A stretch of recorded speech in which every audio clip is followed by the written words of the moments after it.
ఖమ్మం సీక్వెల్లో మున్నూరు కాపు సంఘం మీడియా సమావేశం నిర్వహించారు. మంత్రి గంగుల కమలాకర్, రాజ్యసభ సభ్యులు వద్దిరాజు రవిచంద్రులపై కక్ష సాధింపుగా ఐటీ దాడులు చేయడాన్ని తీవ్రంగా ఖండిస్తున్నామని రాష్ట్ర కాపు సంఘ అధ్యక్షుడు ఆకుల గాంధీ అన్నారు. నష్టాల్లో ఉన్న గ్రానైట్ వ్యాపారులపై ఐటీ ఈడీ దాడులు బాధాకరమని అన్నారు.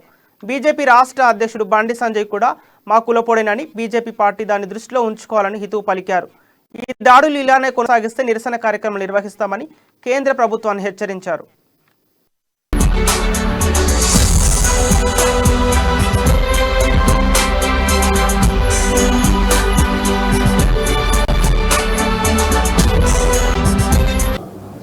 లెక్కల్లో చూసుకుంటే చాలా చిన్న విషయం. దీన్ని పట్టుకొని కొండను ఎలకని పడదాము, ఆ కులం మీద కోలుకోలేని మనం దెబ్బేద్దాము అని కొన్ని పార్టీలు ముందుకొచ్చి మా కుల పెద్దల మీద దాడులు జరుగుతున్నాయి అనేది మీకు తెలిసిన మాటమే. నిన్నటి నుంచి ఈ రోజు వరకు కూడా జరుగుతున్నాయని మాకు వార్తలు. మేము వాళ్ళకి చెప్పేది ఒకటే, అయ్యా ఇట్లాంటి కక్ష సాధింపు చర్యలు చేస్తే